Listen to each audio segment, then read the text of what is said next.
Hello,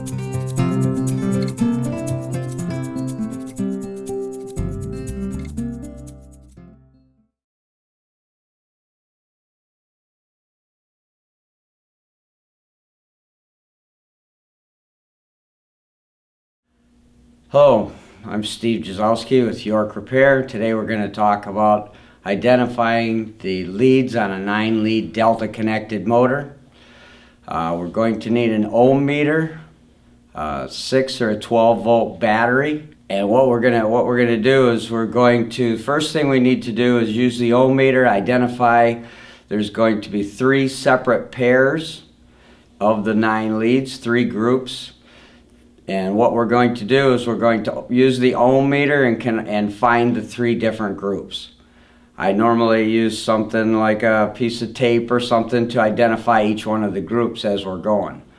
Then we're going to go ahead and connect the battery across each one of the groups, and when we have a right combination, we're going to end up having the full voltage across 2 leads, and then go from one lead to the other to the center, and we'll have a half the voltage across each one of those leads.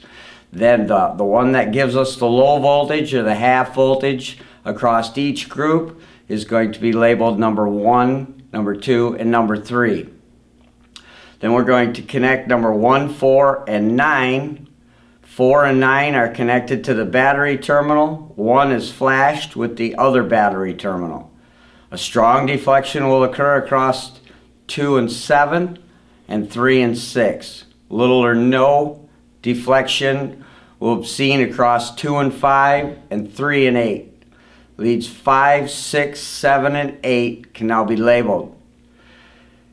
We're going to connect the leads to 5 and 7 to the battery, then flash across 2.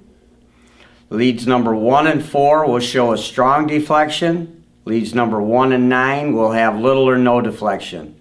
So leads 4 and 9 can now be labeled. Now we'll go out into the shop and we'll do this procedure with a delta connected motor.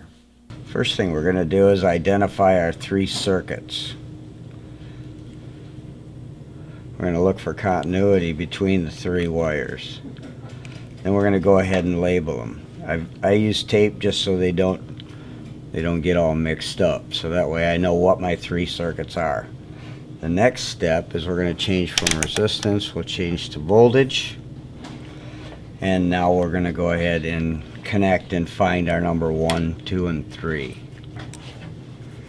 When we have the proper combination, we're going to go across our leads, give us our full deflection of our battery, and then we're going to go ahead and check from each side, which is going to be 50% of the voltage to each side.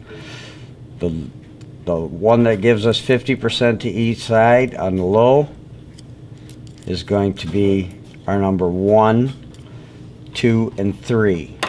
So we can go ahead and do the 3 different combinations. We take and we know this is going to be, we'll call this one number 1. Go ahead and label number 1, 2, and 3. We'll do the other 2 circuits the same way. So now we know what leads number 1, 2, and 3 are. We're going to go ahead and connect one side of our battery across number 4 and number 9. And we're going to go ahead and flash the battery to number 1. Which is we're going to have a strong deflection between 2 and 7. There's our strong deflection.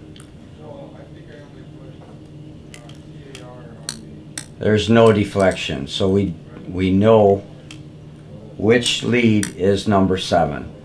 We're going to do that same combination. We're going to have a strong deflection between 3 and 6.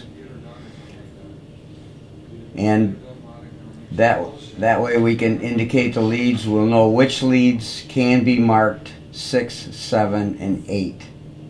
Now we need to identify leads number 1 and 4. We're going to connect our battery power to lead number 5 and 7. And then we're going to put our voltmeter across lead number 1 and 4. And we're going to flash to number 2. When we flash to number 2, we get a deflection. That way we can identify number 1 and number 9, because if we go across our voltmeter across number 1 and 4, we will get, or 1 and 9, we will get no deflection. So now we can identify number 4 and 9. Now we've identified all 9 leads of a delta connected motor, and this motor could be safely energized where we know that our connection is correct.